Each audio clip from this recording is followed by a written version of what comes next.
chapter 9, sloka 10.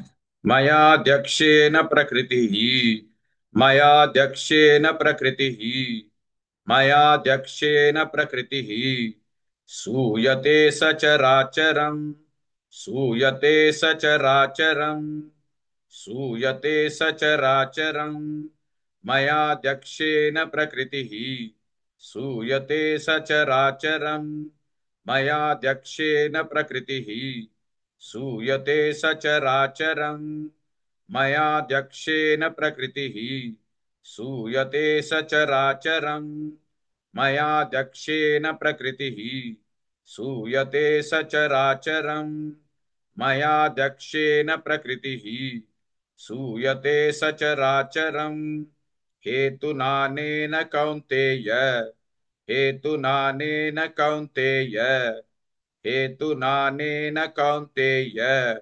जगद्विपरिवर्तते जगद्विपरिवर्तते जगद्विपरिवर्तते हेतुनानेन Kaunteya जगद्विपरिवर्तते हेतुनानेन Kaunteya जगद्विपरिवर्तते हेतुनानेन Kaunteya जगद्विपरिवर्तते हेतुनानेन Kaunteya जगद्विपरिवर्तते हेतुनानेन Kaunteya जगद्विपरिवर्तते मयाध्यक्षेण प्रकृतिः सूयते सचराचरम् हेतुनानेन Kaunteya जगद्विपरिवर्तते।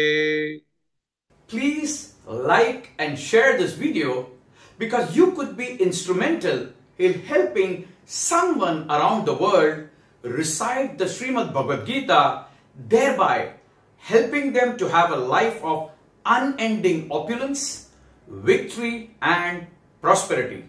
This is mentioned in chapter 18, sloka 78.